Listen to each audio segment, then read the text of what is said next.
Bien, vamos ahora sí con el doctor Augusto Tandazo. El doctor Tandazo ya está con nosotros hace algunos minutos por la vía telemática. Doctor Tandazo, buenos días, gracias por la espera y por acompañarnos como todos los días jueves. Bienvenido. Gracias por la invitación, Jaime, Carlita. Me siento muy a gusto de estar en Ecuador en directo. Y un saludo a todas las personas que se conectan para tratar los temas de actualidad nacional. Sobre lo dicho hace pocos minutos, quisiera picar un poquito, una cosa chiquita sobre el tema. Sobre el juicio del Consejo de Participación Ciudadana y Control Social. En esto, yo veo las noticias, y claro, no paso de sonreírme y decir en qué país andamos. Porque, ¿cuál ha sido la discusión de estos días? Protagonizada en especial por Ana Belén Cordero y por todo su combo.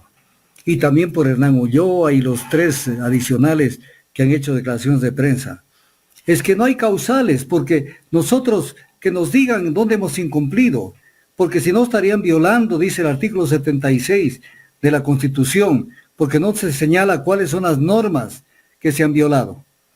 Entonces, parece que están desubicados Raimundo y todo el mundo. La Corte Constitucional de la República, con el caso Yunda, que el caso de hace poco tiempo, en donde en la sesión del Consejo del Distrito Metropolitano de Quito lo destituyó, emitió una sentencia, la sentencia número 2137-21EP, del 29 de septiembre del 2021, en donde la Corte aclara lo siguiente, no me voy a leer toda la sentencia.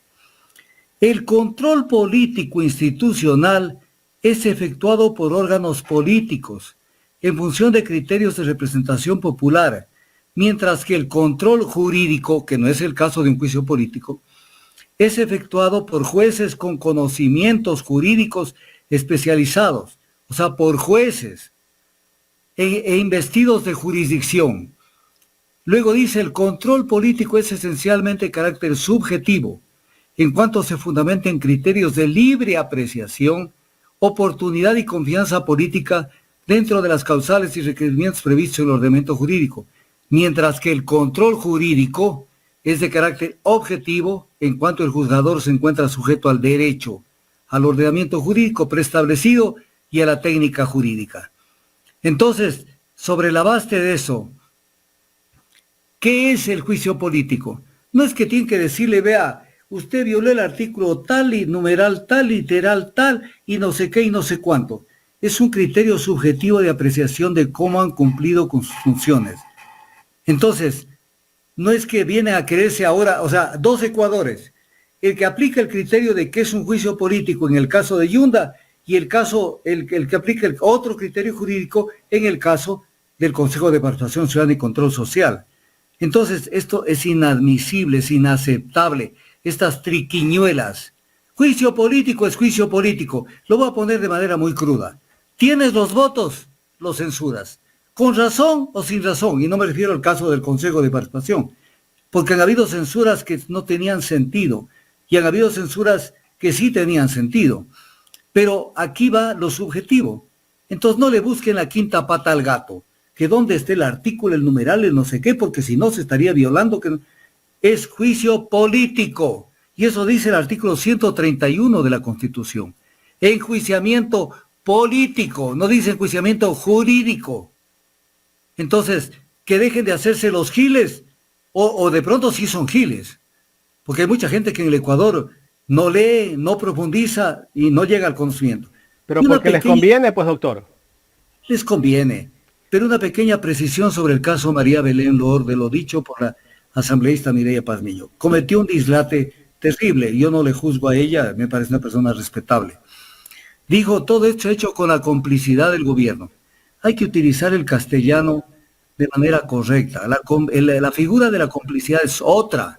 La complicidad es concomitante con el cometimiento de un delito. Es contribuir con ciertas acciones a que se facilite y se realice el delito. Entonces, no es la complicidad del gobierno. Es una actitud de lenidad, es una actitud de tratar de encubrir lo que aparece una pista.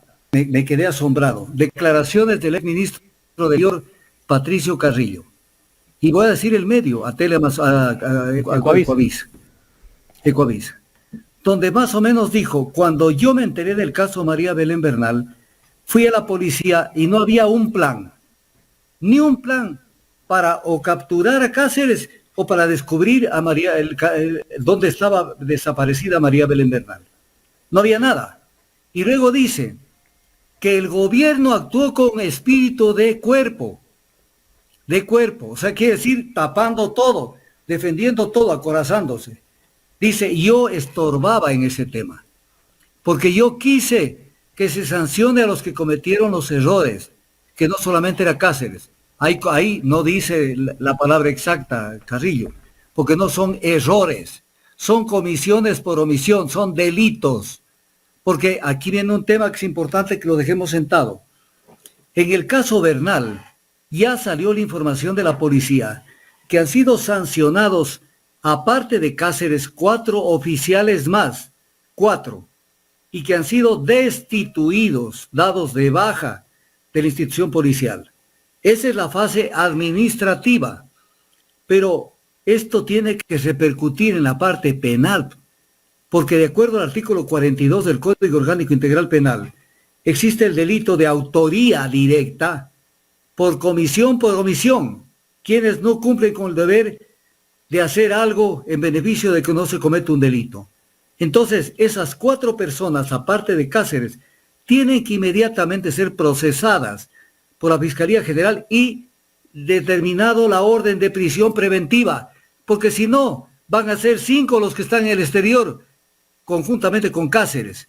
Entonces, ¿qué espera la Fiscalía? Están también dentro del concepto del espíritu de cuerpo, porque es un tema grave, no es un tema de sanciones disciplinarias nomás. Entonces, esto es importante decirlo respecto de este tema. Y un tercer tema, para ir de lleno a los temas centrales que entiendo quieren tratarlos. La alcaldesa de Guayaquil acabó de declarar que propone sacar la cárcel de Guayaquil y que se plantea una ciudad sin cárceles. Los presos son parte de la sociedad. La delincuencia o los tipos de delitos son parte de la sociedad. No es que Guayaquil va a quedar o Quito, no me refiero solo a Guayaquil, y a cualquier ciudad del Ecuador. Va a quedar, entonces, hagamos una cosa, declaremos todos los cantones del Ecuador, que no queremos cárceles. ¿Y a dónde los mandamos? Porque ¿qué quiere hacer la señora Viteri? Mandar los presos a otro cantón de El Guayas, posiblemente. ¿Y qué otro cantón tiene que cargar con los presos que han cometido delitos y han sido juzgados en Guayaquil? Entonces, o sea, está en la luna, pero además una cosa, ella debe trabajar también en función de ella, de su bien, porque ella cometió un delito a plena luz del día, que fue obstaculizar tareas humanitarias cuando impidió el aterrizaje del avión de Iberia. No lo digo yo, eso está escrito en el decreto del estado de excepción de Guayaquil que decretó el presidente Lenín Moreno. Y en una de las partes dice que se ha irrumpido en el aeropuerto de Guayaquil, obstaculizando tareas humanitarias. Lo dice textualmente. ¿Y quién dijo que ordenó hacer eso? Cynthia Viteri. ¿Cuál es el delito? Tipificado en el 124 del Código Orgánico Integral Penal. ¿Cuál es la pena? La pena privativa que se aplica a este tipo de delitos, pena privativa de libertad de 10 a 13 años. Señora Viteri, ya se le va a acabar en el corto plazo la protección que ha venido gozando con una fiscalía ciega, sorda y muda en su caso, que no quiere pronunciarse. Pero quién sabe, por ahí aparece otro fiscal, y como todavía no prescribe el tema, sencillamente le dice que tiene que ir a la cárcel, y entonces va a tener que irse de Guayaquil, a cumplir la pena fuera de Guayaquil, y eso va a dificultar que sus familiares incluso la visiten. Entonces no piense en los demás presos, piense en usted mismo, porque usted está con un pie adentro de la cárcel si se ejerce justicia en el Ecuador. Piense en eso antes de hablar las cosas que habla, porque todos los 200 y pico de cantones del Ecuador pueden plantear exactamente lo mismo. No queremos cárceles en nuestro cantón. ¿Y a dónde van a parar los presos? ¿Dónde los vamos a tener? ¿Alquilando buques para tenerlos en alta mar? O sea, ¿dónde los vamos a tener? Doctor, pero ¿usted no cree que sí es necesario construir una nueva cárcel? ¿Va que realmente sea necesario o va más bien por dotar a la cárcel, por cambiar el sistema?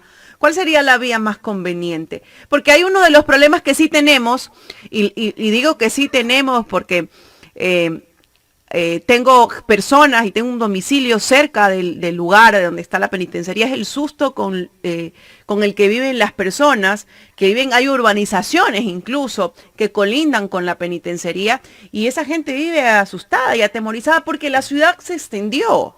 Y al extenderse todo ese terreno que estaba vacío, que colindaba con la penitenciaría, ahora son urbanizaciones. Entonces, sí viven los habitantes de ese sector en una constante incertidumbre. ¿Cuál sería entonces, digamos que la solución? De pronto construir una cárcel, puede ser dentro de la ciudad, de pronto más alejada, o reestructurar todo el sistema de seguridad interno, porque también me va a decir, de nada sirve tenga la cárcel donde la tenga si vamos a seguir con el mismo sistema. También esa podría ser otra respuesta, pero ¿cuál sería entonces de pronto una solución o una salida? A ver, Carlita, buenos días. Gracias por escucharla. La alcaldesa de Guayaquil dice, textualmente, propone sacar la cárcel de Guayaquil, porque partamos de un concepto que no lo acepto así de entrada, que la saquen a la cárcel de donde está y la pongan dentro del cantón Guayaquil, en otra parte, como que podría tener algo de lógica, y un poco calza con su criterio. Pero sacarla del cantón Guayaquil, eso es mandar la cárcel a otro cantón. Y ese cantón, ¿por qué tiene que cargar con una cárcel? Entonces es un concepto que realmente es miope el de la alcaldesa, primero. Segundo, cualquier cárcel va a ser insegura y va a tener detonaciones, balaceras, juegos pirotécnicos, fiestas, fugas, como la que acaba de producirse en la penitenciaría litoral. Si no hay controles. Entonces no es un tema, o sea, la calentura no está en las sábanas, Carlita. Entonces, si no hay controles, por ejemplo, el presidente se dio el lujo, mejor dicho, la irresponsabilidad, la prepotencia del banquero, de derrocar una parte de la penitenciaría litoral, porque dijo que desde allí se atentaba contra la vida de los guías. Pero si los guías no tienen armas, lo máximo que podrían hacer es insultarlos nomás. Tal y cual, fulano de tal, lo que sea. Pero ¿por qué atentan contra la vida? Porque tienen armas, pues. Entonces, ¿dónde está el problema? ¿Dónde está la causa? La calentura no está en las sábanas. ¿Dónde está la causa? Que ingresan armas. Y si la cárcel se la llevan a otro lado, igual van a ingresar armas. Porque no hay quien controle el ingreso de las armas, pese a que el Código Orgánico Integral Penal lo dice de manera clarísima, que el control perimetral de los centros carcelarios está a cargo de la Policía Nacional. Eso ya no hay que interpretarlo, está en la ley.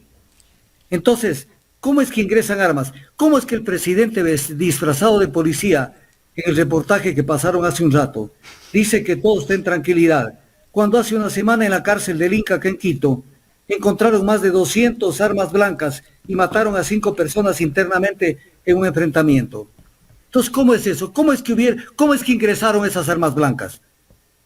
O sea, ¿cómo es que, si hasta uno se pone a pensar, ¿no será que dejan pasar para que se maten entre ellos de esa manera, resolver el hacinamiento? Sacando cadáveres y sigue bajando el número de presos. Porque no hay una explicación lógica. ¿Cómo es que siguen habiendo armas en la cárcel? Entonces vamos a poner un ejemplo, que la sacan a la cárcel de Guayaquil y se la llevan dentro del mismo cantón o fuera del cantón. Y va a haber control de las armas, que es lo básico. Porque si no hay armas, lo que puede haber es una puñetiza y para de contar. Pero, ¿qué más? ¿Por qué entran las armas? Y de una manera escandalosa como entran las armas. Entonces, ese es el tema. Es el tema central. No hay una política carcelaria. Y vimos un gobierno en la luna, tan en la luna, que para llenar los periódicos, porque esa es la publicidad del gobierno, están haciendo un censo penitenciario que no se necesita, porque nada más aplicar el reglamento del sistema de rehabilitación social que ordena que exista un sistema informático penitenciario que tiene que ser actualizado todos los días. todos los días, con el número de presos, el delito que han cometido, su peligrosidad, si es reincidente o no es reincidente, y en base a eso tienen que ser separados. Entonces, cuando uno ve ese tipo de cosas, y por ejemplo hablan asambleístas, dicen, es que vamos a tratar esto porque lo primero que vamos a hacer es que se separen a los presos de máxima peligrosidad con nosotros. Pero si eso está contemplado no solamente en la legislación nacional, Código Orgánico Integral Penal, Reglamento del Sistema de Rehabilitación Social, sino también en las reglas de Naciones Unidas sobre el tratamiento de los reclusos, reglas que se conocen como las reglas de Mandela, está considerado en los documentos, en los instrumentos internacionales de la Comisión Interamericana de Derechos Humanos. Entonces, ¿de qué hablan? Dejen de tomarle del pelo al Ecuador. Toda la normativa está allí para ejecutarla. Pero entonces viene el tema, ¿por qué no la ejecutan? ¿Qué intereses hay para que no la ejecuten? Eso deben responder. Entonces, que no salgan con pavadas de que me llevo a la cárcel, cuando a la cárcel ingresan armas todos los días, y armas de grueso calibre. No armas solamente blancas, armas de grueso calibre. Entonces, ¿de qué estamos hablando, Carlita? Doctor, me gustaría también mencionar en este tema de la cárcel que la alcaldesa se queja porque está muy cerca la ciudad, pero ¿quiénes han permitido que esa gente que vive por allí, que la mayor parte de de las personas que tienen vivienda en este sector, fue invadido? Pues, ¿quiénes han administrado la ciudad de Guayaquil en estos últimos 30 años y que llevamos para 31 años? Un solo partido político. Desde luego, es una barbaridad porque en los municipios se trafica influencias para crear urbanizaciones fuera de los perímetros que se deben hacer, en zonas donde el uso de suelo no lo permite. Mire, por ejemplo, hubieron ordenanzas en Quito en donde no se podía construir nada por encima de la avenida Occidental. Hoy las casas ya tocan las antenas del Pichincha, porque se dedicaron a construir más allá, ¿con qué? Sobre la doctrina de hechos consumados. Yo construyo una urbanización y después paso algún agrado a los que tienen que aprobarme y se fueron legalizando urbanizaciones donde no había. Aquí en Quito se construyó el Viaterio, que es el centro de distribución de combustibles, y estaba por ordenanza prohibido de que en 500 metros a la redonda no exista una sola urbanización ni una sola vivienda. 500 metros a la redonda, medio kilómetro alrededor del Viaterio. Y de pronto comenzaron a traficar y a ayudar desde los concejales, las direcciones que habían en eso, y facilitar la construcción alrededor del Viaterio. Entonces después vino la protesta, que se vaya el Viaterio porque es una bomba de tiempo, que algún rato, mira, yo me acuerdo una bronca que tuvimos con el municipio, yo estaba trabajando en Petroecuador, y el municipio nos decía, es que ustedes tienen que sacar el Viaterio. Yo les dije, no hay problema, nosotros sacamos el Viaterio, deme la plata y sacamos el Viaterio. ¿Y por qué tengo que dar la plata? Porque ustedes autorizaron estas urbanizaciones. Entonces deme la plata y sacamos el Viaterio de ahí, para reubicarlo. Entonces, claro, los municipios hacen lo que les venga la regalada gana, y después ya me estorba esto, llévenselo. Qué sencillito. Pero más allá de eso, la inseguridad va a ser donde está la penitenciaría o donde la pongan. Porque este es un tema de tráfico de influencias y de dinero. ¿Cómo es que ingresa las armas al sistema carcelario? Entonces, ese es un tema grave. Estamos dialogando con el doctor Augusto Tandazo. No está el control en este momento, por eso no puede poncharnos. Es una gran realidad, doctor, lo que usted nos está diciendo, que en esta época de campaña sale la alcaldesa de Guayaquil, lo que justamente estamos viviendo acá en la ciudad, a plantear soluciones. Soluciones cuando ella tiene que buscar la solución también como autoridad de Guayaquil, pues, ¿no? Por último, si hay gente que está viviendo alrededor, pienso yo, no sé si se pueda, ese sector lo pueden declarar como zona de interés público, no sé si es los términos correctos que estoy utilizando, y desalojar a toda esa gente que vive alrededor. Pues no son ciudadelas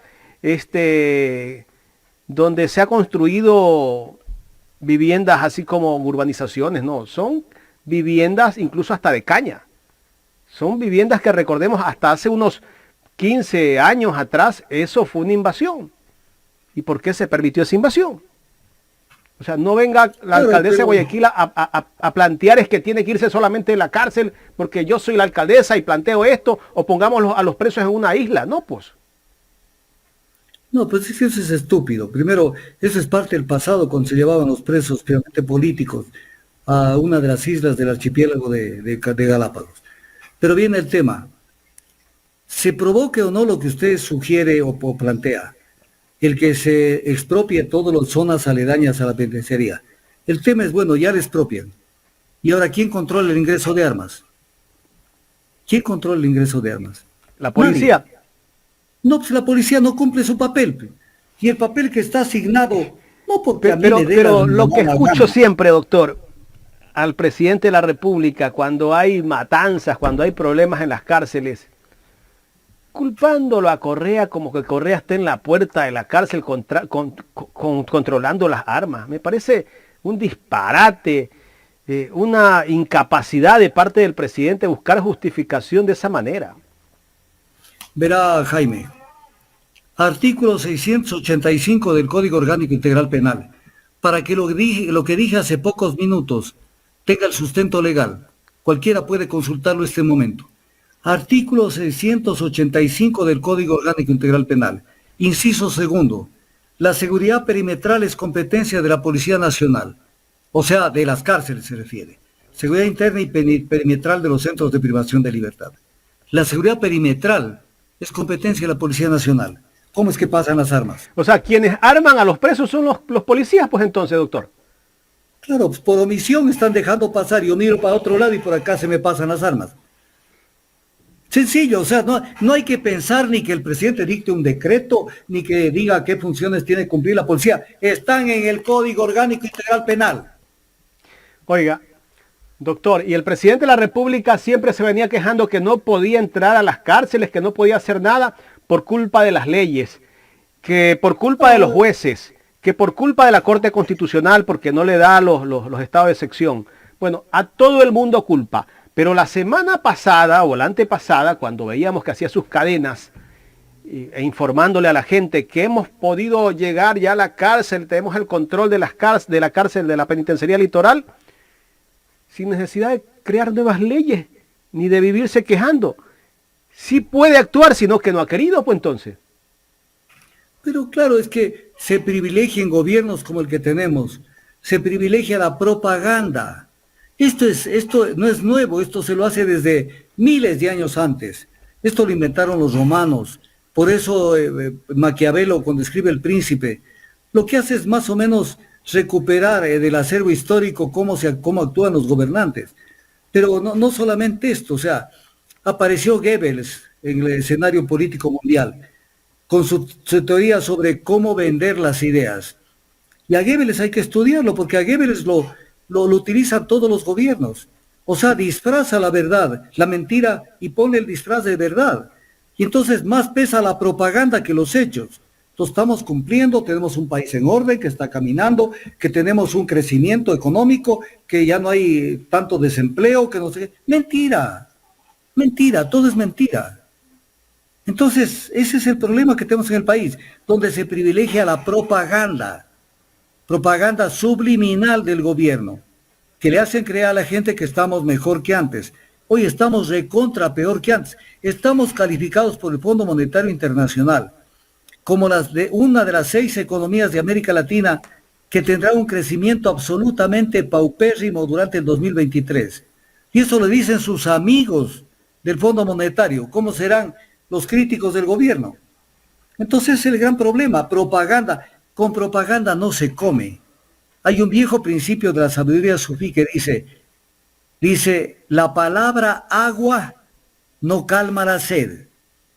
¿Qué quiere decir? Que yo puedo hablar del agua, dar una conferencia sobre el agua, pero lo único que calma la sed es tomarla. Entonces yo puedo hablar de desarrollo económico, de mejoramiento de las condiciones de vida de la gente, de atención a la salud, de no sé qué, de no sé cuánto. Pero el tema no es así. En la práctica, la palabra agua no calma la sed. El agua calma la sed. Y sobre el tema de los panes esos podridos, que dijeron, cuando se hizo una investigación severa en Europa sobre determinados niveles de mortandad que hubieron hace unos 400, 500 años, que se produjeron muertes enormes de gente, y analizaron cadáveres de esa época, yo estoy hablando cosas serias y profundas, se demostró que eso se dio por haber comido durante algún tiempo que no tenían el cuidado de comer pan guardado. Y el pan guardado provocaba terribles epidemias y enfermedades. O sea, esa parte de esos hongos, esos pueden ser mortales. Entonces no es un tema así nomás, es un tema grave. Doctor, y mucho más para las personas enfermas, pues. Pero claro, y para cualquier persona. Si uno lo primero que tiene que hacer con un pan es cogerlo, primero ver si está duro. Hay un truco, se le aplasta. Y cuando el pan regresa, quiere decir que está todavía fresco. Si no regresa, está viejo. Y se le da la vuelta y se ve puntitos. Si hay puntitos negros o verdes, ese pan está guardado y está ya con enzimas que pueden traer problemas de salud graves a una persona. Y eso está pasando en el Seguro Social. Terrible. Y siguen cambiando a directores en hospitales y todo. Ninguno de los que llega soluciona nada. Pero difícilmente yo creo que por muy buen administrador que pongan a un médico o quien sea en el hospital Teodoro Maldonado Carbo, puede solucionar los problemas, pues si no entregan ni siquiera los recursos.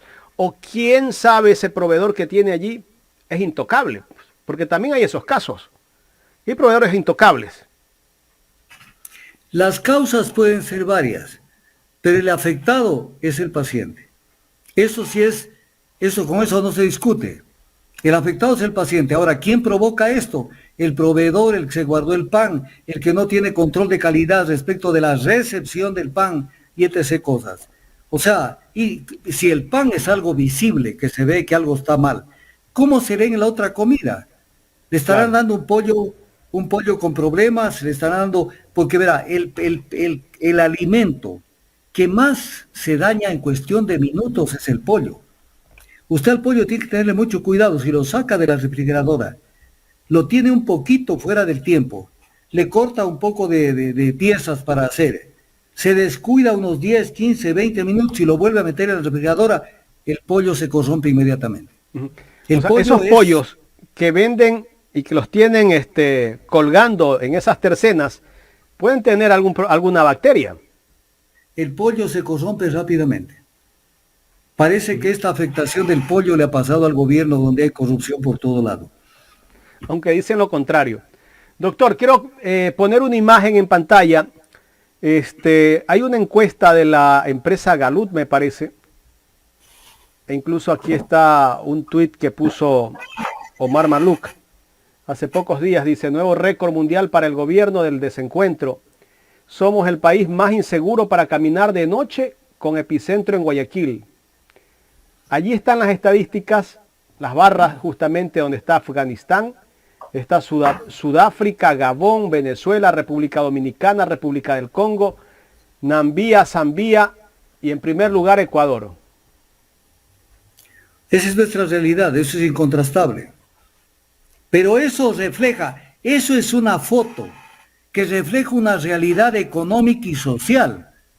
Porque es un país desquiciado en materia de justicia social, que no tiene nada que ver con la justicia de la función jurisdiccional. O sea, es un país de grandes desigualdades. Es un país donde se acapara la riqueza en unas pocas personas y donde no existe empleo. 7 de cada 10 ecuatorianos están en el subempleo. Entonces, ¿qué quieren, pues? Que esa gente se diga, como tengo que ser un angelito, me quedo en la casa. La mejor doctrina de la seguridad nacional es tener una economía sana, pero eso no existe para el neoliberalismo, porque el neoliberalismo es despiadado. El neoliberalismo no cumple con el parámetro que dice la Constitución, que el ser humano es sujeto y fin de la economía. Para ellos les vale un comino. Lo que existe es la posibilidad de hacer negocios. Por eso es que no se regula las cosas que deben regular. Voy a poner un ejemplo. La Constitución dice, la salud, el dar salud, es un servicio, constituye un servicio público. Si es un servicio público, tiene que someterse al régimen de servicio público y entre ellos tiene que ser regulado y fijado precios. ¿Se fijan precios y regulaciones? No. Entonces usted va a una clínica y sale con una factura de este tamaño, porque no hay regulación, porque no les conviene. Las tasas bancarias, ¿quién controla eso? Nadie. Tierra de nadie, porque el pueblo ecuatoriano se constituye un coto de casa para que le capten y le succionen el dinero a la banca, con tasas de interés del 28% para emprendimiento. ¿Quién pone orden? No, pues doctor, la ley de la selva. Doctor, ¿usted se recuerda cuando el presidente Lasso, al inicio del gobierno, el año pasado, él le pidió a la banca que se ponga de acuerdo para que bajen las tasas de interés? Le dijo a los banqueros, reúnanse para ver cómo pueden ayudarnos a bajar las tasas de interés. ¿Son ellos los que tienen que poner las reglas, doctor Tandazo, o quiénes? No, pues las tasas de interés las tiene que fijar el Estado, porque ese es su papel. O sea, el Estado es una organización que ha sido creada por el ser humano en la medida en que evolucionó la sociedad, pero el Estado tiene que cumplir con su papel de ser el ordenador y el regulador de las relaciones sociales, porque si no hubiera y si no existe el Estado, entonces volvemos a la ley de la selva. Yo hago lo que me da la gana en todas las materias, y eso es el neoliberalismo, dejar hacer y dejar pasar. O sea, yo me acuerdo un día que di una conferencia sobre esto, hace muchísimos años, y entonces decía, con el neoliberalismo, el tigre tiene el mismo derecho de comerse una gacela que la gacela al tigre, y nada más hay que soltarlos. Pero ¿cuál es el resultado si los soltamos? Que el tigre se come la gacela. Entonces la igualdad de oportunidades, el mercado libre, que fluya la economía, porque eso es lo que permite que exista el crecimiento. ¿Cómo que va a permitir el crecimiento? Cuando los oligopolios, los monopolios y los oligopolios se tragan a la gente y buscan siempre, meten un impuesto y lo que hacen es trasladar los efectos del impuesto en los precios del consumidor final. ¿Qué se ha ganado? Absolutamente nada. Absolutamente nada. Y todo lo que se genera es en función de los grandes intereses nacionales y fundamentalmente transnacionales. Entonces, ¿de qué están hablando? ¿De qué están hablando? Entonces, ese es el tema del neoliberalismo que no lo termina de entender la gente. Es hacer que el Estado se convierta en algo mínimo, que no regule, que no controle, que no sancione, que eso es lo que se busca. Entonces, obviamente, esto es tierra de nadie. Cualquiera puede comerse al vecino y el vecino al de más allá y lo que sea. Entonces, si tenemos esa sociedad inhumana como es la que vivimos, pues tenemos el efecto inmediato, la delincuencia, la fuga de gente al exterior, porque sabe que no... Mire, por ejemplo, los técnicos petroleros que yo conozco el sector, este año cumplo 50 años de experiencia en el sector. 50 años, que no es poca cosa. Los mejores técnicos del Ecuador, especialmente en materia de producción petrolera, están trabajando en el exterior. En el exterior, y son súper bien recibidos porque son gente de primer nivel. Porque aquí no tienen opciones. Porque aquí los que tienen opciones son las compañías transnacionales. Y que tal vez la preparación de esos técnicos les ha costado al Estado. Les ha costado al Estado, pero además el mismo ministro duda de esa capacidad cuando dices que es la tecnología que no tenemos. El sector petrolero se administra bajo el sistema de gerenciamiento. Todo se contrata. Todo se contrata. Se contrata perforación, se contrata workover, se contrata worldline, se contrata lodo, se contrata construcción de plataformas. Todo se contrata. Y la tecnología que tienen los ecuatorianos, en algunos casos es superior a la que se tiene afuera. Y lo estoy diciendo con toda seriedad, por si acaso. Esto no es chauvinismo. O sea, con toda seriedad. Voy a poner un ejemplo, porque siempre es bueno poner un ejemplo. Tenemos el sistema de oleoducto transecuatoriano, el SOTE, que fue construido hace 45, 46 años. No, mucho antes, estoy confundido con la refinería. Mucho antes, fue construido desde el 68, 69 y entró a funcionar el 72 cuando salió el primer barril de crudo. El SOTE funciona 365 días al año, nunca se paraliza, lo cual no pasa con muchos oleoductos. O sea, y con un agravante que es viejísimo, viejísimo. Y segundo, que está construido para operar en base a motores Alco, y los motores Alco ya no fabrica nadie en el mundo. ¿Qué hacen los técnicos de Petroecuador? Esto la gente no reconoce. arma piezas en las ferreterías, en los sitios donde les pueden ayudar en las mecánicas, y con piezas elaboradas así a golpe de combo, resuelven los problemas y tienen funcionando 365 días del año ese oleoducto, que es un modelo de organización de transporte. O sea, ¿quién ha hecho eso? Nadie, nadie. Y esos son los técnicos que operan el oleoducto transecuatoriano del Ecuador. Y así han hecho. Mire, contrataron a una empresa extranjera para que destape un pozo, porque los pozos a veces cierran. O sea, se dice que pesquen porque se atrapa como un pescado dentro de la tubería. Contrataron con una empresa extranjera y le pagaron 10 millones de dólares para que destape ese pozo que es productor de gas en la zona del Campo Amistad. Le pagaron 10 millones y no pudo destapar el pozo. Contrataron una empresa nacional con guandungos ecuatorianos. Le pagaron 1 millón y destaparon el pozo. O sea, pero el Ecuador nos vende siempre la idea que los ecuatorianos somos pendejos, somos idiotas, no sabemos nada, solamente afuera. Si tienen que operarse algo, se van al exterior. Pero si aquí hay médicos de primera, pues a mí me salvaron la vida cuando estuve desahuciado 3 veces. Tenemos médicos de primera, pero tienen que irse a Miami. Tienen que irse allá, pues. Tienen que irse a cualquier parte de Estados Unidos, porque es la única posibilidad que los curen. No es cierto. Tenemos profesionales en todas las ramas de primer nivel, pero el ecuatoriano no confía en el ecuatoriano. Ayer tuvimos un concierto de este puertorriqueño regatonero que llenó el Estadio Olímpico Atahualpa. Llenó el Estadio Olímpico Atahualpa. Y toda la gente enloquecida yendo al Estadio Olímpico. Y mientras tanto, ¿dónde está la cultura artística y musical ecuatoriana? Porque no se hace nada en favor de eso. No se incentiva. Entonces, claro, somos una ciudad con una cultura extranjerizante. Y creemos que estamos en la modernidad. Eso no es modernidad. Eso es ser pendejos. Eso es rastacuerismo. Entonces, creamos en el ecuatoriano. Este país sería hermoso manejarlo con ecuatorianos que son competentes. Y dejar de pensar en tanta gente de afuera que han cometido más de un error y más de una falla en las cosas que se les ha encargado. Si a los ecuatorianos se les encargaría, las cosas funcionarían mejor. Voy a ponerle un ejemplo. El puente de Bahía San Vicente. Vino la compañía, quedó hecho pedazos el puente con inseguridad. ¿Qué tuvieron que hacer el gobierno? Contratar al cuerpo de ingenieros del Ejército del Ecuador y deme arreglando ese problemón que decían que era imposible arreglarlo. El cuerpo de ingenieros del Ejército del Ecuador lo arregló y está funcionando. Construyeron el tema con Chiasia, todo el tema de Monteverde y Pascuales, con multiplicidad de problemas porque incluso quebró Chiasia. Contrataron al cuerpo de ingenieros para que les venga a dar arreglando. Le entregaron la concesión del oleoducto de crudos pesados a OCP Limitada, con un sobreprecio descomunal, del doble, porque la oferta de la empresa era cerca de 800 millones y terminó costando 1.405 millones de dólares. ¿Y qué hizo OCP? Subcontrató al cuerpo de ingenieros del ejército para que le ayude a construir el oleoducto. Entonces, ¿quiénes son los que realmente pueden hacer bien las cosas? Los ecuatorianos.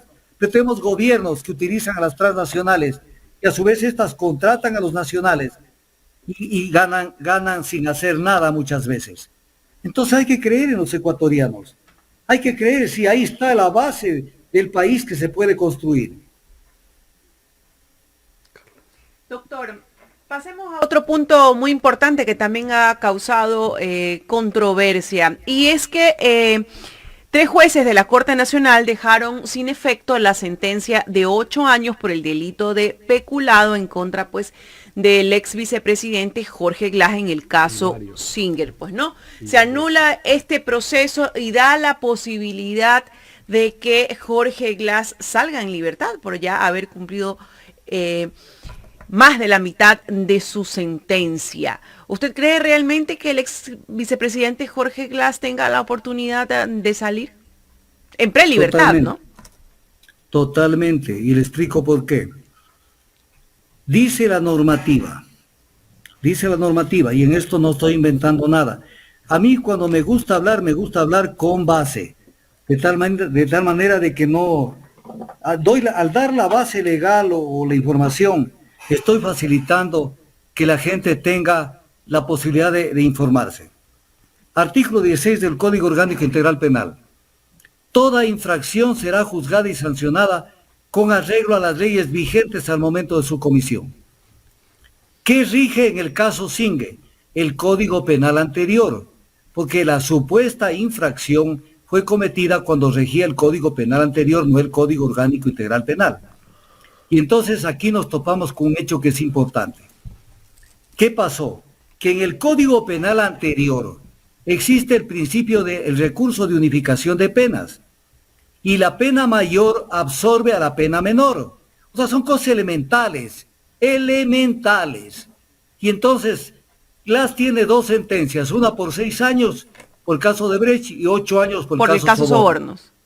Son 14 años, pero con el Código Penal que debe regir por mandato obligatorio del artículo 16 del Código Orgánico Integral Penal, Glass debería recibir solo la sentencia de 8 años, porque esta sentencia absorbe a la pena menor.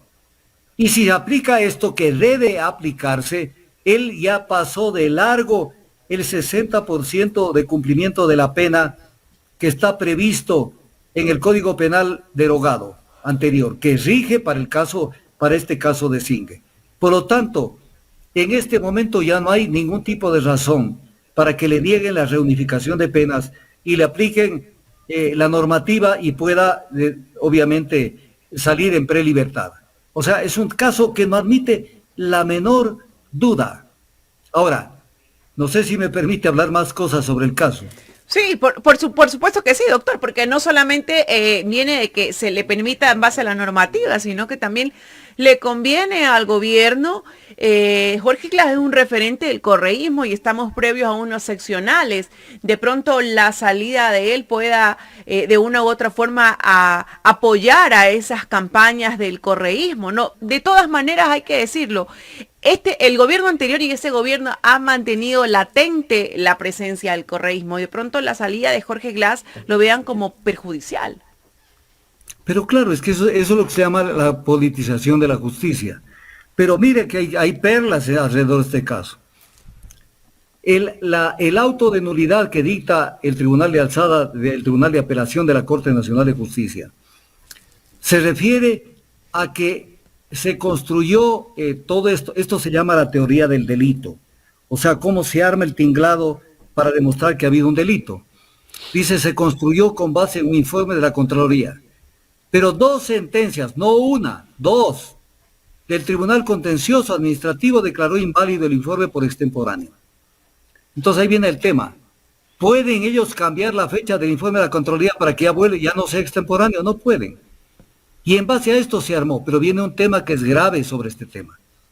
Tuvieron las 2 sentencias del Tribunal Contencioso, pero el Estado tenía todavía, a cargo de la Procuraduría General del Estado, que era el que tiene el patrocinio, tenía la posibilidad de meter un recurso de casación sobre estas sentencias del Tribunal Contencioso Administrativo, y no lo hicieron.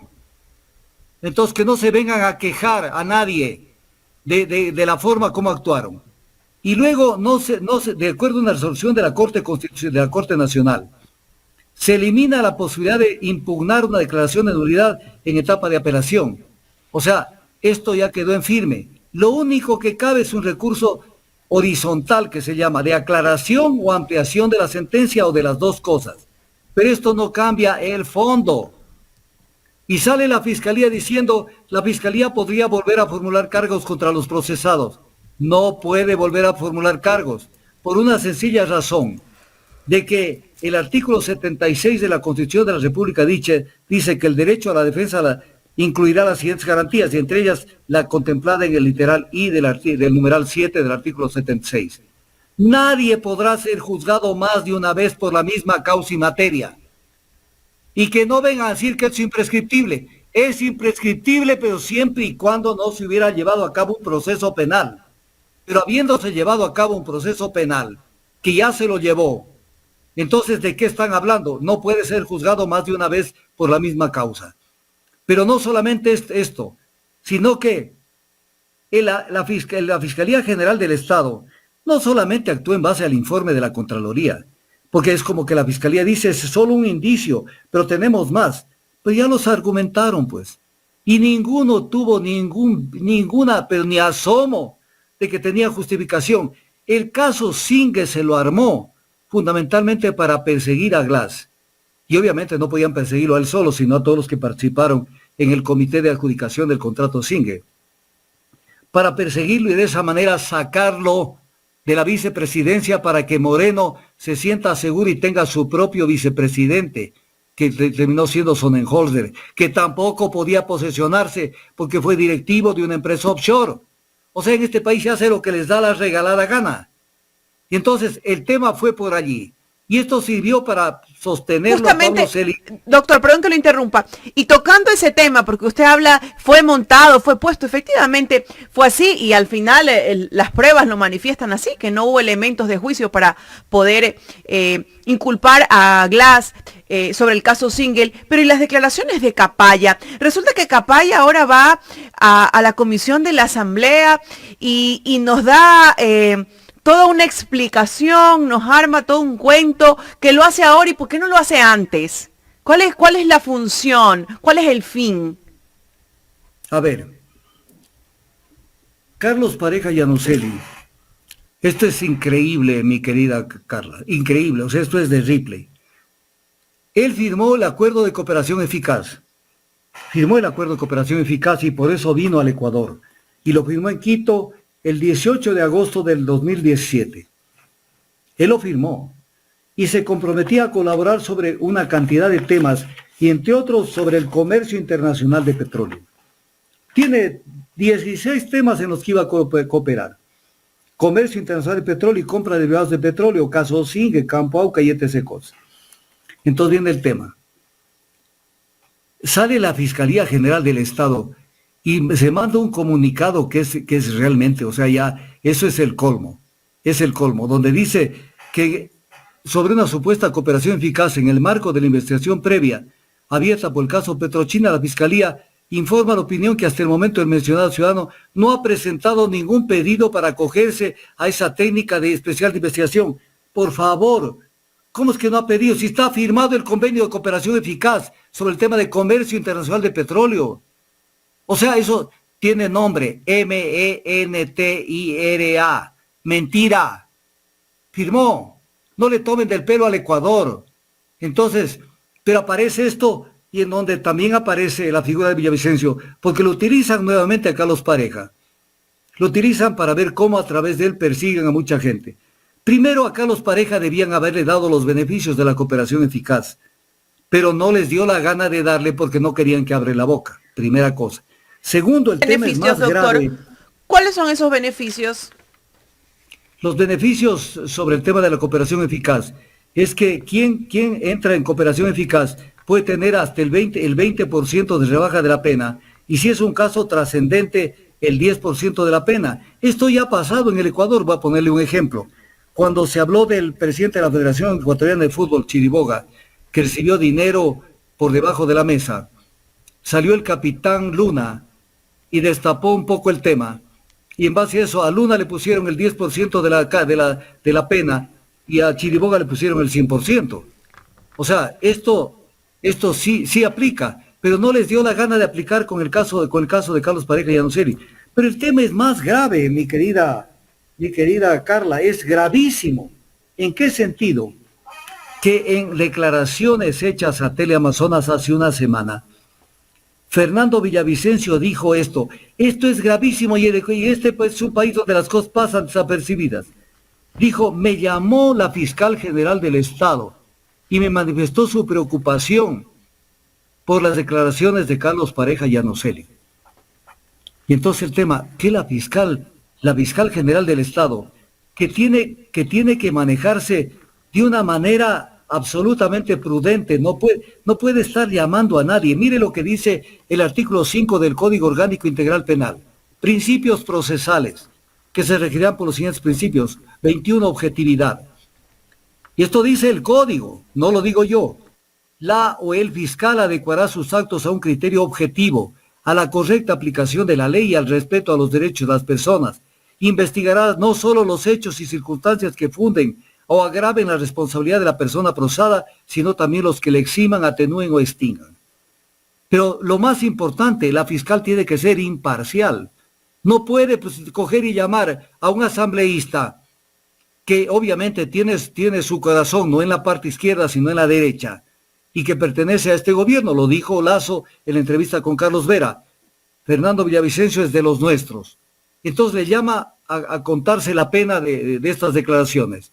Y entonces viene el tema, ¿y por qué no le llamó a Paola Cabezas también? ¿Por qué no llama a otros asambleístas? ¿Por qué a Fernando Villavicencio? Entonces el tema es grave, porque esto implica que la Fiscalía está actuando bajo ciertos lineamientos y ciertas asesorías de fuera de la Fiscalía General del Estado. Esto es gravísimo y la gente lo deja pasar. La gente lo deja pasar, por ejemplo, no ha habido un asambleísta, porque le escuchaba a Mireya Pazmiño, que estaba a punto de iniciar no sé qué tipo de acciones en la asamblea en contra de Villavicencio, pero nadie dice, oiga, venga señor, ¿y usted qué hace hablando con fulano? Comentando sobre un tema que es su competencia exclusiva, porque la Fiscalía tiene la acción penal pública que no la puede compartir con nadie. Entonces no puede llamar a un asambleísta sabiendo que es un asambleísta que pertenece al gobierno y obviamente a los intereses políticos del gobierno. Entonces esto es gravísimo en este tema. Es gravísimo este tema. Doctor, le hago una pregunta aquí. En la época del presidente Moreno veíamos a la fiscal Diana Salazar bastante activa, hablaba en los medios, pero ahora la vemos bastante callada, bastante reservada, ¿no? Ya no vemos a esa fiscal que salía a abanderar ciertos casos políticos, ¿no? Manifestando que se iba a hacer justicia, que no importara quién fuera. ¿Qué pasa con la fiscal Salazar? Sencillo, es muy sencillo de explicarse, más sencillo de lo que usted se imagina, Carlita. Es lo siguiente, la Contraloría y la Fiscalía tienen como prácticamente una práctica, es juzgar al gobierno que ya se fue. Al gobierno que ya se fue. Entonces, dele palo al gobierno que se fue y dele y sígale dando al gobierno que se fue. Entonces no ven nada de lo que pasa ahora, ni de lo que pasó con Moreno, que es lo mismo de lo que pasa ahora, porque yo lo he dicho y ya alguien me copió eso, y bien buena hora que lo hayan copiado. Este gobierno es el segundo tiempo del partido de fútbol, cuyo primer tiempo fue Lenín Moreno. Fue lo mismo, si estuvieron en el cogobierno con Lenín Moreno. Entonces están juzgando a Correa. Pero, o sea, ya basta, o sea, entonces Correa. Por eso es que cuando yo veo a ciertos actores que son invitados a los medios tradicionales de comunicación, por ejemplo, yo quisiera estar sentado de periodista ahí 5 segundos y decirle, ya le he escuchado de manera extensa todo lo que me ha dicho de las barbaridades que ha hecho Correa. Ahora dígame, ¿qué cosas ha encontrado usted como gran investigador de lo que se hizo con Lenín Moreno y de lo que se hizo con lo que está haciéndose con Lazo? Cuénteme. Por ejemplo, ¿qué le parece a usted, señor legislador? ¿Qué le parece que el ministro de Energía tenga un offshore en Bahamas, cuando la ley orgánica para aplicación de la consulta popular del 17 de febrero del 2017 dice que eso imposibilita a una persona ejercer un cargo y que tiene que armarse un expediente que durará 60 días para darle la oportunidad de la defensa, y pasado eso en 5 días se pronuncia, y si no se lo destituye, dice que tendrá que destituirse al ente nominador. Entonces viene la pregunta, ¿quién nombra al ministro de Energía? El presidente de la República. La Contraloría tiene que ordenar la destitución de Santos. Y si no lo destituyen, ¿a quién tienen que ordenar la destitución? En este caso, al presidente de la República. Le pregunto, Carlita, ¿hay algún asambleísta que ha analizado este tema que lo estoy diciendo? ¿Hay algún asambleísta que ha analizado esto? No, por supuesto que no, porque solamente quedó ahí en la investigación de un periódico español y ahí quedó todo, ahí ha muerto, no hemos podido ver ninguna otra investigación. Ya, pero ahí viene el reclamo que yo hago, que no hay un asambleísta que, aunque sea por curiosidad, lea la ley orgánica para aplicación de esta consulta popular, que además fue una consulta popular, donde dice, artículo 4, prohibición de ocupación y desempleo de cargos en el sector público. ¿Y por qué Fernando Villavicencio ahí no abre una investigación? Eso es lo que le digo, pues el periodista nunca le preguntan esto. Él no va a abrir la investigación. contra un ministro de Lazo cuando él es parte del gobierno de Lazo. ¿Será porque él No quiere lo va ser a hacer. presidente? Porque ya lo manifestó, ¿no?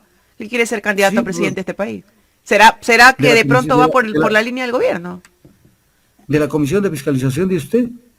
Claro, el asambleísta Fernando Villavicencio ha manifestado que él quiere ser candidato a la presidencia de la República. Por eso le pregunto, ¿será que ese respaldo será porque piensa ir candidato por la línea del gobierno?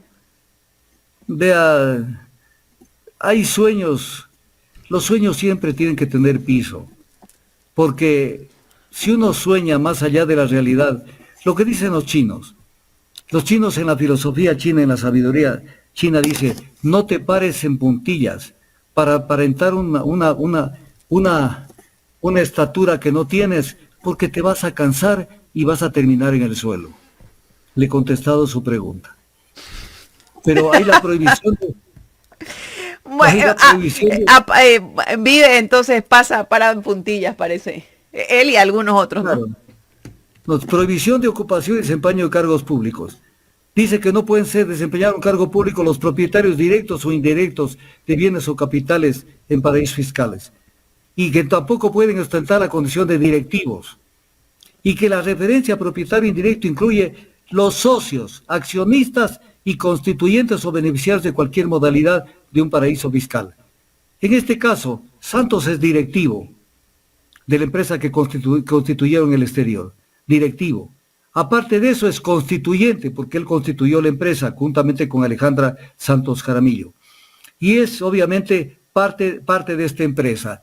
Entonces él no puede decir que esto pueden captarle los ignorantes, pero él no puede decir con semejante desfachatez, pero la empresa no ha tenido ningún movimiento, la empresa no ha hecho nada, pero ya la constituiste, pues, y eres socio de esa empresa.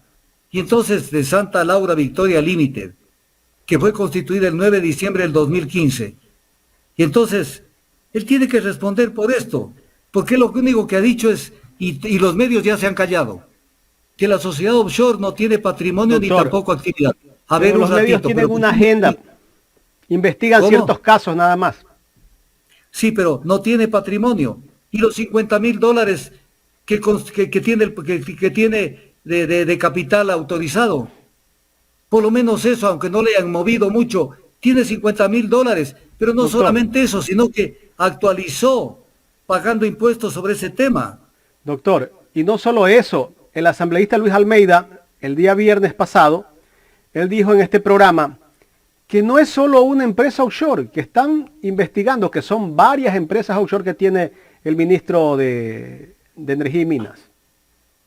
Pero claro, entonces, pero todo lo que estamos hablando, ojalá esta copia de esta entrevista la tuvieran más de un asambleísta para que corrijan su visión de las cosas, para que ubiquen dónde buscar información. Por ejemplo, no van a buscar en la ley orgánica de la Contraloría General del Estado estas cosas, tienen que buscar en la ley orgánica de aplicación de la consulta popular del 17 de febrero del 2017. Pues ahí va a estar todos los fundamentos sobre este tema. Y entonces ahí van a encontrar de que no tiene escapatoria, que no tiene escapatoria. Y mire, mientras estamos conversando, Petrolia, que fue la subsidiaria de Petrolia, que es New Stratus Energy, compró a última hora los derechos y obligaciones, dicen ellos acciones, pero compró los derechos y obligaciones de la contratista Repsol. Contrato que se vence el 31 de diciembre del 2022. Estamos a un mes y medio de que se venza. Y quiere obligarle al Estado ecuatoriano, por haber comprado esos derechos, quiere obligar, que además no debían haberle aceptado ya en vísperas de que se tenese el contrato. O sea, es una barbaridad lo que hicieron. Pero quiere obligarle a que se renegocie el contrato con ellos. Si es un contrato que termina, se acabó. Los bienes y los patrimonios y los derechos de ese contrato revierten al Estado. Y entonces vamos a ver qué pasa con este caso. Y la empresa, esta empresa que entró a especular a última hora y amenaza con arbitraje al Ecuador, cuando de un contrato que se vence en diciembre del 2022, que es lo mismo que hizo Perenco de diferente manera.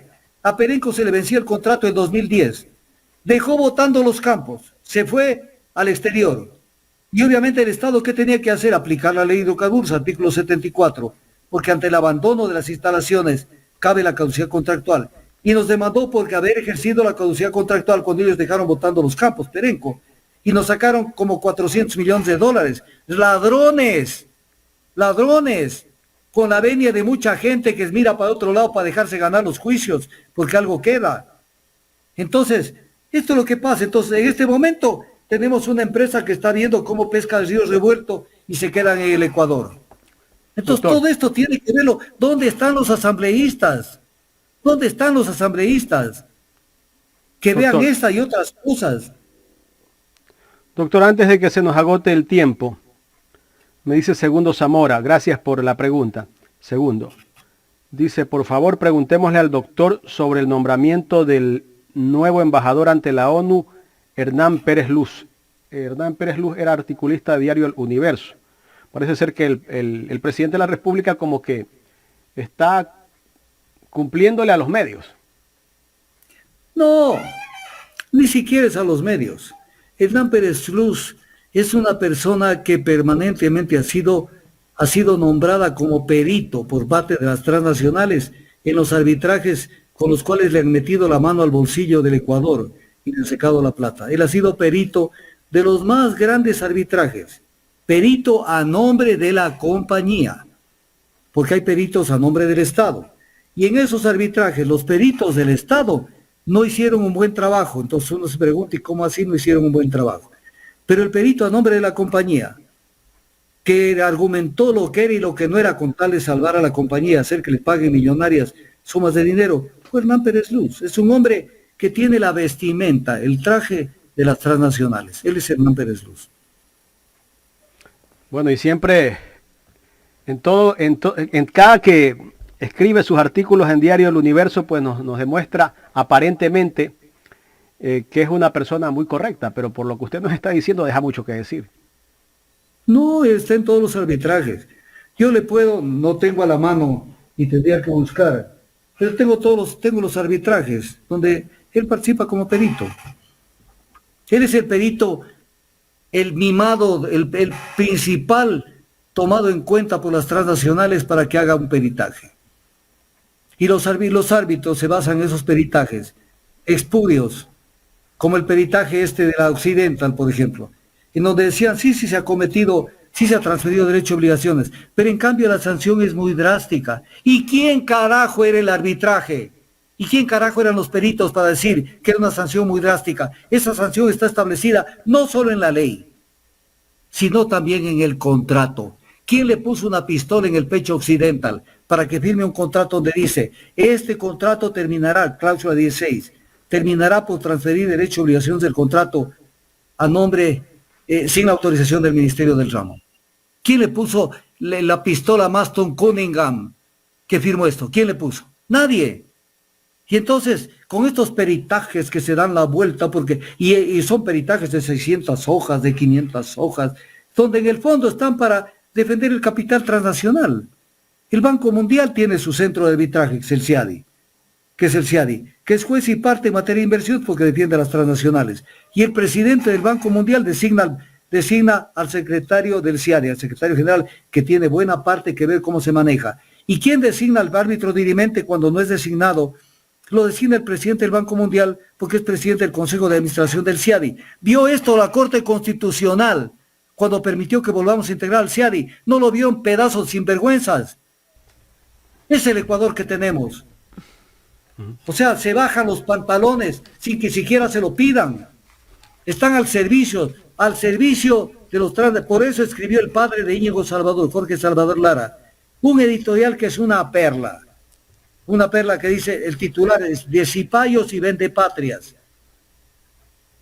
que eso lo escribió cuando el caso Occidental. Parece que el único editorial que no leyó su hijo fue este editorial, su hijo Íñigo Salvador. Doctor, ya llegamos a la parte final, lamentablemente el tiempo se nos agotó. Me descontó los 10 minutos que se tomaron sí, hablando de otras cosas y que se fue. ¿Sí me tomaron? sí. Bueno, cerremos por esta vez el tema de que no nos debemos nada de tiempo. Pero yo pensaría que sí me debieron un poquito de tiempo. Pero en todo caso no, y eso es una broma, yo estoy muy agradecido, porque es una tribuna del pensamiento libre. donde decimos las cosas como son y que no vengan con cuentos. O sea, Así porque tiene que ser. todos los días están viendo cómo lo engañan al pueblo ecuatoriano. Pero viene el tema, o sea, los asambleístas tienen tela que cortar en cantidades y están dedicados a pavadas. Cuando tienen cosas, por ejemplo, la declaración de Villavicencio sobre Diana Salazar, de que le llamó sobre el tema de las declaraciones de Carlos Pareja, en 24 horas tenía que aparecer un asambleísta y decir, señor, venga acá, señora fiscal, usted le llamó al señor Villavicencio, tenga la bondad de escucharle la entrevista. Usted le llamó, o sea, usted comparte y pide asesoramiento a gente ajena a la fiscalía. O sea, eso es actuar con celeridad y no dejar pasar algo. ¿Lo hicieron? No lo hicieron. Y no lo han hecho porque ni siquiera creo que han visto la entrevista. Entonces uno dice, a ver, yo soy asambleísta, pero entiendo que tengo por lo menos 4 asesores. Al uno le diré, dame viendo las noticias, extráctame lo mejor y hazme caer en cuenta lo que está pasando. O sea, viven en la luna y a veces hablan cosas que no tienen sentido. Y se les nota. Preocúpense. Aquí viene un tema que es importante verlo y voy a decir una cosa muy dura. Hablo de las élites, no hablo de la base social. Las élites de la derecha sí saben a dónde van. Leen, se inteligencian y sacan lo mejor de lo que les conviene. Y siempre están actualizados. La gente de la izquierda están en la luna. No conocen, no investigan, o sea, no saben cómo pelear, solamente son clichés. Recuperar la patria, no sé qué, no sé cuánto, sí, recuperen la patria, pero con conocimiento. Pues voy a ponerles un ejemplo y con eso termino. ¿Cómo defender la participación popular en las protestas sociales? Leyendo los instrumentos internacionales de derechos humanos para ver qué es lo que permite la no criminalización de la protesta social. Tienen que leer, por ejemplo, los estándares de la Comisión Interamericana de Derechos Humanos. ¿Usted cree que los dirigentes de estos partidos de izquierda o de pseudo-izquierda conocen de la existencia de estos instrumentos? No, porque nunca los argumentan. Y así, por ejemplo, se habla de prisiones preventivas. ¿Conocen las reglas de Tokio? No de Kioto, de Tokio. Sobre prisión preventiva. ¿Conocen sobre el tratamiento de reclusos? Pregunta, si yo quisiera tener aquí a una buena parte de legisladores, decirles, ¿conocen las reglas de Mandela de las Naciones Unidas sobre el tratamiento de los reclusos? ¿Conocen? No conocen. Entonces, ¿cómo quieren pelear? Se pelea con argumentación, con conocimiento y sabiendo expresar las ideas. Y no dejando pasar las coyunturas. Y además manejando una agenda donde sea la oposición, en este caso, la que privilegie los temas, no que sea una caja de resonancia únicamente. El presidente dice tal cosa y le responden. El presidente dice otra, le responden. Y eso cuando le responden.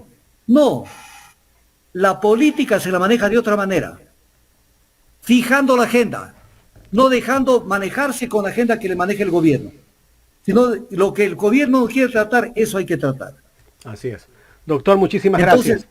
tomar la iniciativa. Gracias, Jaime, sé que les he tomado mucho tiempo, pero me han dado la oportunidad de verlos por lo menos, y gracias, Carlita, por haberse quedado, porque eso le da más contenido afectivo, hermoso a este programa. Gracias, Jaime, y nos vemos el otro jueves desnudando la verdad, porque la verdad es una sola, las demás son mentiras. Muchas gracias al doctor Augusto Tandazo, analista político, experto petrolero.